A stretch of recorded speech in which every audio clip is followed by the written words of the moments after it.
Les amis, il n'y a qu'une seule chose à retenir de la conférence de presse de Ten Hag, c'est le retour d'Eriksen. Le retour d'Eriksen. Honnêtement, ça fait quoi, 2 mois, 3 mois que l'on joue sans lui?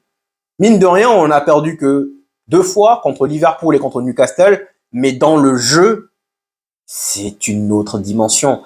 Le jeu avec Eriksen de Manchester United et sans Eriksen, mais c'est 2 mondes d'écart. Franchement, il nous a manqué. Et en plus de cela, cerise sur le gâteau, demain est le dernier match de suspension de Casemiro. Ce qui veut dire que peut-être, jeudi, on pourra avoir un milieu Casemiro, Eriksen, Bruno. Ça fait tellement longtemps. Le pauvre Bruno, franchement, il a joué tous les postes.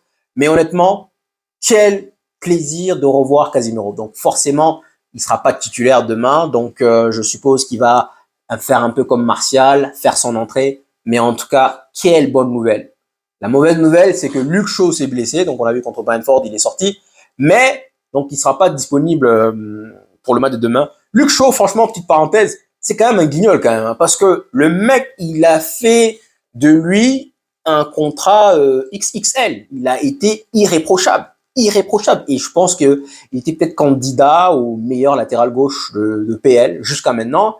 Il signe son contrat et qu'est-ce qu'il fait derrière? Il se blesse. C'est juste de la psychologie. Il se moque de nous quelque part. Bref, on va pas s'attarder dessus. Eriksen est de retour, c'est ce qu'il faut retenir. Franchement, mine de rien, il faudrait pas prendre de haut cette équipe d'Everton. Quand on regarde les 3 derniers matchs, ils sont allés chercher un nul de partout à Stamford Bridge. Ils sont allés chercher encore un nul contre Tottenham l'année dernière. C'est-à-dire quand même, c'est une équipe qui a de la volonté, qui ne lâche rien. Et ils ont battu 1-0, tout comme nous, Brentford. Donc, à part la défaite 4-0 contre Arsenal, mais ils sont allés chercher également un point à l'Emirates. Donc franchement, faut pas se dire que c'est un club qui est en train de se battre pour la relégation, il faut les prendre de haut, on va gagner. Faudra pas les négliger, il faudra rester concentré, focus.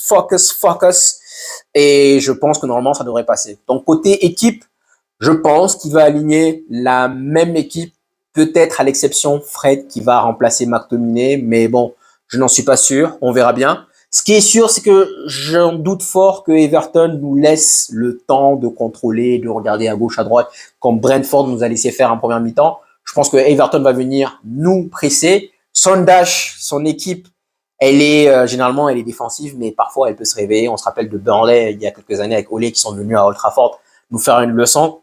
Donc bon, pour moi c'est un match qu'on devrait gagner, notamment qu'on est à Old Trafford. Old Trafford, c'est quoi cette année? C'est pratiquement 2 défaites.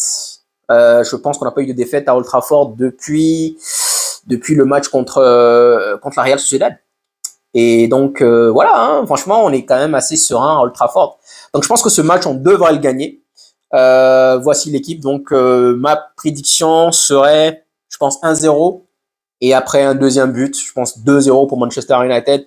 Avec l'entrée de Martial, d'Eriksen, je pense qu'on pourra peut-être faire jeu égal avec Everton au début, mais à un moment donné, ça sera trop fort. Donc 2-0 pour Manchester United en tout cas. À Old Trafford, généralement, on est assez confiant, on est assez serein, mais encore une fois, à condition de ne pas sous-estimer notre adversaire. Everton se bat, certes, pour la relégation, mais on l'a vu, on l'a revu et on va le revoir. Un match de PL n'est jamais, au grand jamais, gagné à l'avance. Sur ce, les gars, je vous dis donc bon match et puis see you soon.